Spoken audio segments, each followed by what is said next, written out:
অস্ত্র এবং পুলিশ সহ 3 জেএমপি সদস্য আটক।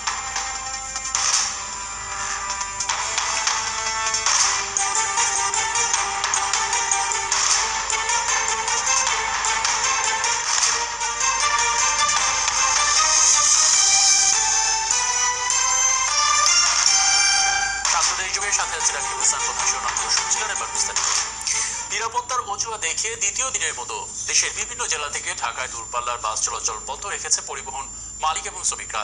বাস চলছে না অভ্যন্তরীণ রুটেও এবং কোনো কোনো জেলায় রাস্তায় বিক্ষোভে নেমেছেন পরিবহন শ্রমিকরাও। এদিকে দুদিন ধরে ঢাকা সহ অন্যান্য জেলায় যেতে না পেরে দুর্ভোগে পড়েছেন যাত্রীরা। আমাদের সহকর্মীদের তথ্য এবং ছবিতে প্রতিবেদন। মতো বাস চলাচল বন্ধ রেখে খুলনার সোনাডাঙ্গা বাস টার্মিনালের সামনে বিক্ষোভে নামেন পরিবহন শ্রমিকেরা। এ সময় তারা নিরাপদ সড়ক চাই আন্দোলনের নেতা ইলিয়াস কাঞ্চনের প্রতিকৃতিতে আগুন দেন। ছাত্ররা যে গাড়ি ভাঙচুর করতেছে বা তারা লাইসেন্স দেখতেছে, এখন তো তাহলে কোনো দেখা যায় আমাদের ট্রাফিক বা সার্জেন্ট লাগে না, লাইসেন্স তারাই চেক করুক। গাড়ি নিরাপত্তা নাই এবং আমাদেরও নিরাপত্তা নাই। শ্রমিকরা গাড়ি চালাইতে চাচ্ছে না, গাড়ি চালাইলে বিভিন্নভাবে হয়রানি আছে রাস্তায়। ময়মনসিংহের শম্ভুগঞ্জের চায়না মোড়ে রাস্তায় এলোপাতারি যানবাহন রেখে বিক্ষোভ করেন পরিবহন শ্রমিকরা। বন্ধ রাখা হয় দূরপাল্লা সহ অভ্যন্তরীণ যানবাহন। শিক্ষার্থীদের আন্দোলনের কারণে নিরাপত্তার অজুহাত দেখে বরিশাল থেকে শনিবার সকালেও ঢাকার উদ্দেশ্যে বাস ছাড়েনি শ্রমিকেরা।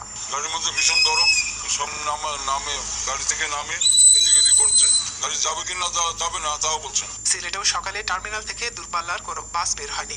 আর দ্বিতীয় দিনে বাসের টিকিট না পেয়ে ভোগান্তিতে পড়েন যাত্রীরা।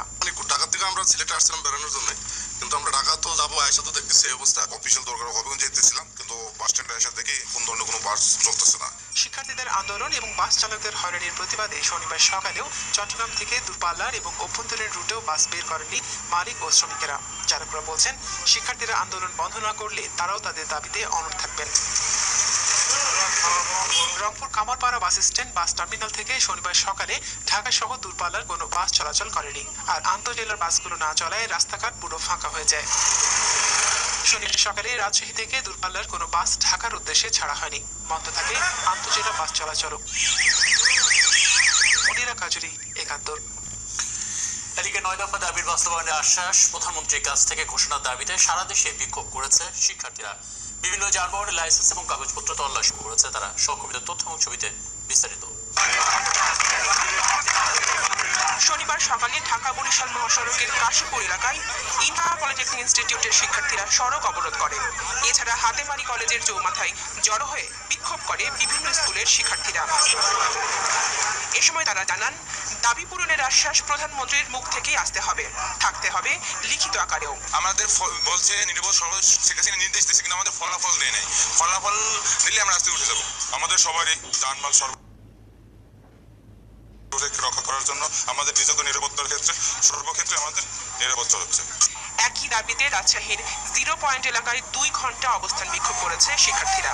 নিরাপদ সড়কের পাশাপাশি বৈধ ড্রাইভিং লাইসেন্স সঙ্গে রাখা বাধ্যতামূলক করার দাবিও জানানো হয়। সকাল থেকেই রাস্তায় নেমে বিক্ষোভ শুরু করে নাটোরের বিভিন্ন স্কুল ও কলেজের শিক্ষার্থীরা। পরে তারা মাদ্রাসা মোড়ে অবস্থান নিয়ে গাড়ির লাইসেন্স ও কাগজপত্র পর্যবেক্ষণ করে। রংপুরের সড়ক ভবনের সামনে বিক্ষোভ করেছে শিক্ষার্থীরা। আমাদের যে দফাগুলো আমরা দেখাইছি, আমাদের যে চাওয়া পাওয়াগুলো দেখাইছি, সেটা যাতে পূরণ হয়, সরকারের কাছে পৌঁছায়। প্রধানমন্ত্রী আমাদেরকে আশ্বাস দিয়েছেন, সেই আশ্বাস আমরা মানছি, কিন্তু আমরা লিখিত চাই।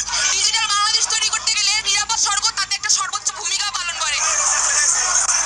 9 দফা দাবি আদায়ে বিভিন্ন প্রতিষ্ঠানের শিক্ষার্থীরা জড়ো হয় ফরিদপুর উচ্চ বিদ্যালয়ের মার্কেট এলাকায়।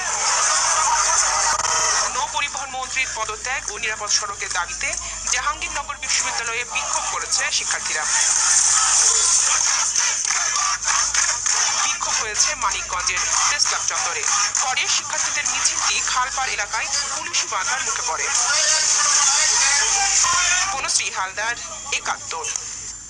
আর বিদ্যমান আইন যথাযথভাবে প্রয়োগ করলে দুর্ঘটনা অনেক কমে আসবে বলে মনে করেন সাবেক প্রধান বিচারপতি এডিএম খায়রুল হক। একসাথে আইনের কিছু সংস্কার দরকার বলেও মনে করেন তিনি। শনিবার এক সংবাদ সম্মেলনে সব কথা বলেন সাবেক এই প্রধান বিচারপতি। যে আইনটা আছে অলরেডি, সেই আইনটা তো সঠিকভাবে ইমপ্লিমেন্ট হয় না, এনফোর্সমেন্ট হয় না। এইটাই হলো সবথেকে সমস্যা আছে। অনেকে বলছেন, আমি গতকাল খবরে দেখলাম, পরশু দেখলাম যে ডেথ সেন্টেন্স দিতে হবে, অমুক দিতে হবে, তমুক দিতে হবে, এরকম জানান তিনি। শনিবার সিলেটে মেট্রোপলিটন বিশ্ববিদ্যালয়ের সমাবর্তনে গিয়ে কথা জানান মন্ত্রী। ইতিমধ্যেও তারা যাচ্ছে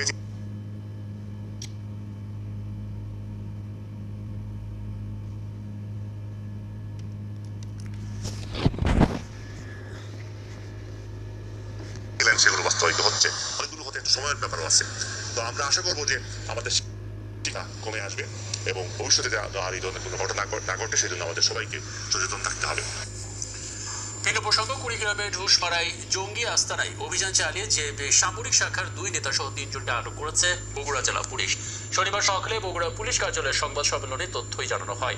বগুড়ার পুলিশ সুপার জানান, বৃহস্পতিবার রাত থেকে শুক্রবার ভোর অবধি দিয়ারার চরের কোনায় ছাড়াপাড়ায় গড়ে তোলা জঙ্গি আস্তানায় অভিযান চালানো হয়। সবাই তোফাজুল, রফিকুল এবং আব্দুল হামিদ নামের 3 জনকে আটক করা হয়। তাদের কাছ থেকে বিদেশি পিস্তল, গুলি, 1 কেজি বিস্ফোরক, পাউডার এবং গ্রেনেড তৈরির সরঞ্জাম জব্দ করা হয়। এদের মধ্যে আটক তোফাজুল জেএবির কুড়িগ্রাম জেলার সামরিক শাখার প্রধান। তাদের বর্ণনা মতেই এটি দিয়ে কমপক্ষে 30টি পাওয়ার গ্রেনেড তৈরি করা সম্ভব।